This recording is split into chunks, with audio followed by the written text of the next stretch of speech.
Free practice dan juga practice 1 selesai digelar, dan hasilnya masih seperti biasa dengan Ducati menguasai. Tetapi banyak yang memprediksikan bahwa Yamaha akan memberikan perlawanan sengit di Jerez nanti. Dan juga ada rahasia kerjasama Marc dan Alex Marquez yang mungkin akan ditiru tim lain. Dan Pecco yang mengharapkan bisa duel lagi dengan Marc Marquez seperti tahun lalu, dan juga Acosta yang memilih motor versi 2024 berbeda dengan 3 pembalap lainnya. Wah, mengapa nih?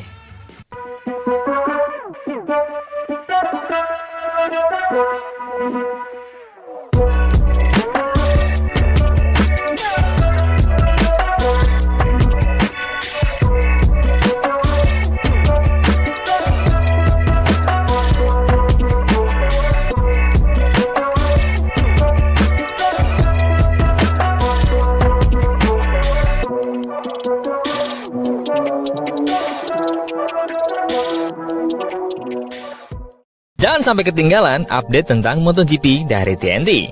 Dengan cara ketik hashtag MotoGP di kolom pencarian agar kamu bisa mendapatkan pilihan berita menarik yang kamu cari. Fabio Quartararo pulih dari kecelakaan di menit-menit terakhir untuk mengamankan tempat langsung di Q2 dengan posisi kelima dalam latihan Jumat untuk MotoGP Spanyol di Jerez. Quartararo yang mengawali akhir pekan dengan posisi ketiga yang kuat di Free Practice 1, melaju ke posisi terdepan dalam catatan waktu di pertengahan sesi sore. Namun, kecelakaan di tikungan terakhir, meski 3/10 di bawah waktu terbaiknya, mengganggu momentumnya. Saat Quartararo kembali ke lintasan, posisinya turun ke posisi ke-10.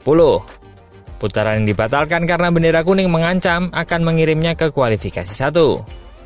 Tetapi, pembalap Prancis itu berjuang keras untuk mencatatkan waktu 1 menit 36:19 detik. Dengan 2 menit tersisa yang cukup baik untuk mendapatkan tempat penting di Q2. Hari ini sangat berkesan, kata Direktur Tim Monster Yamaha Massimo Meregali. Fabio jelas kuat di akhir pekan ini, dan itu terlihat jelas selama sesi latihan yang dipimpinnya dalam waktu yang lama. Kecepatannya bagus. Quartararo menegaskan, sayangnya saya mengalami kecelakaan saat serangan pertama.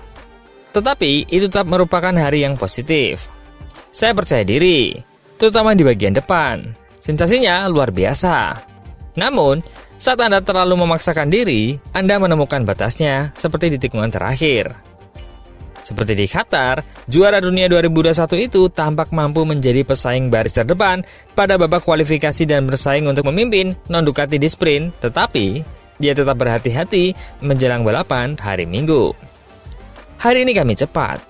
Tetapi, kami perlu memahami mengapa terkadang kami kehilangan banyak cengkraman pada hari Minggu setelah balapan Moto2.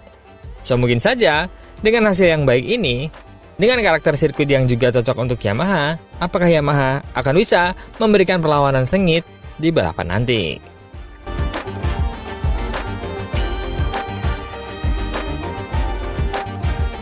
Sebelumnya, Morbidelli mengatakan bahwa Alex dan Marc Marquez saling membantu bekerja sama.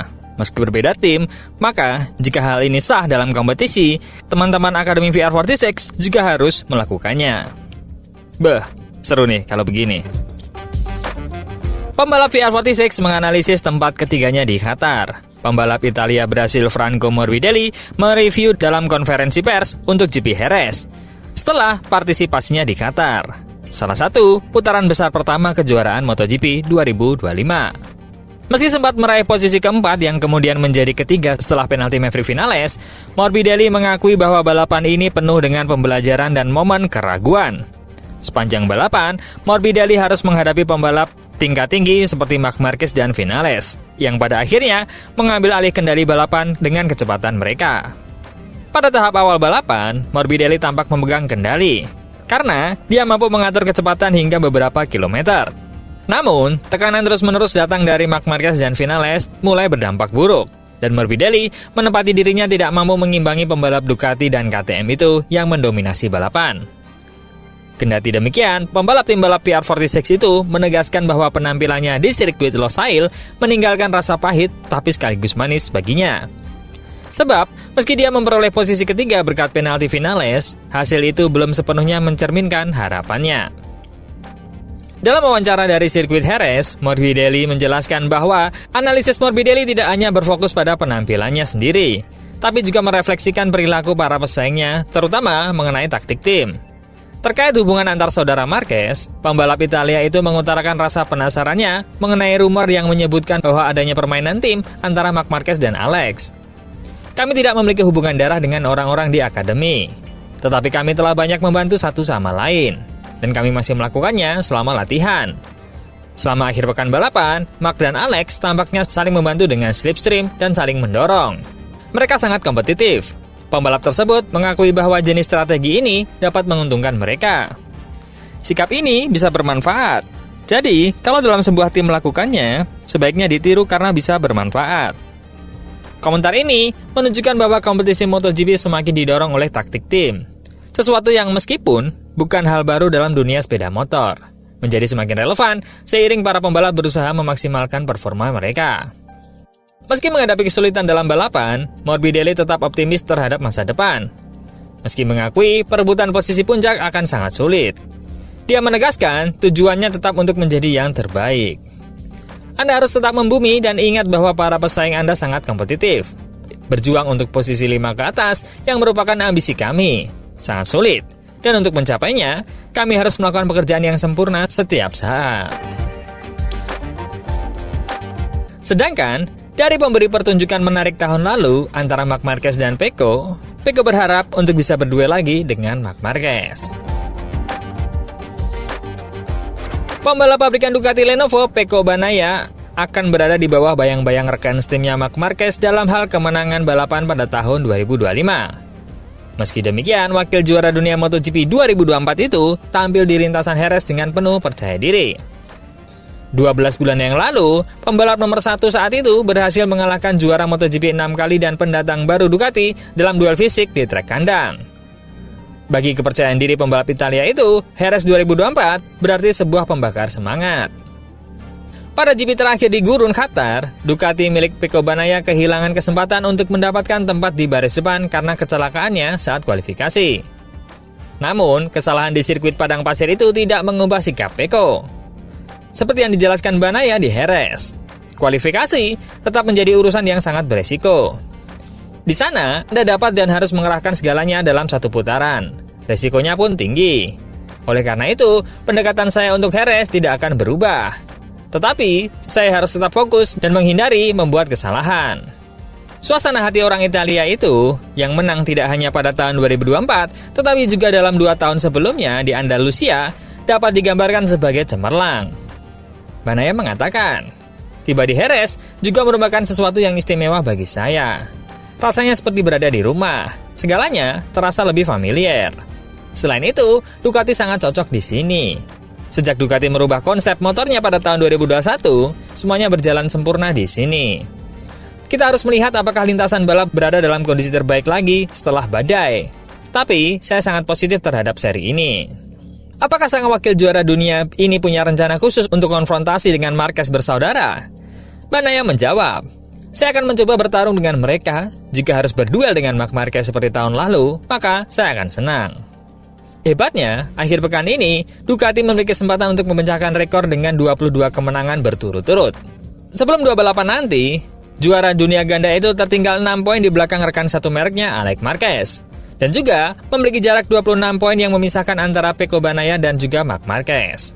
Secara matematis, jika masih seperti tahun-tahun sebelumnya, pembalap Italia itu bisa meninggalkan pembuka Eropa sebagai pemimpin.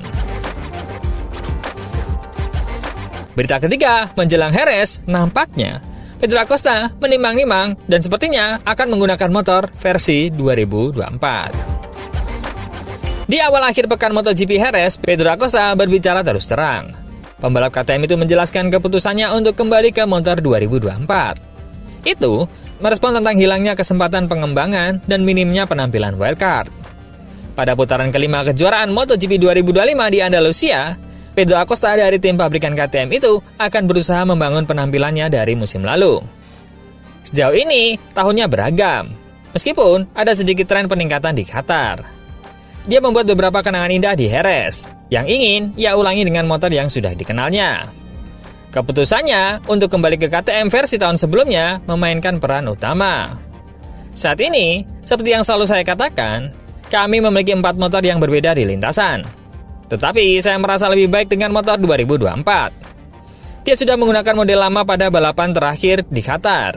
Jika sesuatu tidak berjalan sesuai rencana dan Anda tidak bisa maju, satu-satunya pilihan adalah mundur. Jelasnya dalam keputusannya ini. Ini adalah inisiatifnya sendiri. Fakta bahwa KTM saat ini menggunakan 4 pengaturan sepeda motor yang berbeda tidak membuat segalanya menjadi lebih mudah. Berbagi informasi itu rumit, karena setiap KTM berbeda. Anda harus sangat teliti saat membaca data. Lalu, apa yang diharapkan dari balapan kandangnya di Jerez? Tahun lalu, saya baik-baik saja di sini. Kami kalah banyak di kualifikasi. Balapannya ketat, saya hancur total di akhir. Tapi lintasannya cocok untukku. Tikungannya sempit, titik pengeremannya keras. Ini bisa menjadi titik balik bagi kami. Tahun lalu, aku selalu bersinar pada sprint Jerez dengan posisi kedua. Namun tahun ini, dia belum mendekati podium sekalipun. Acosta saat ini berada di posisi ke-11 dalam klasemen keseluruhan dengan 24 poin, tapi sekali lagi menjadi ujung tombak kuartet KTM.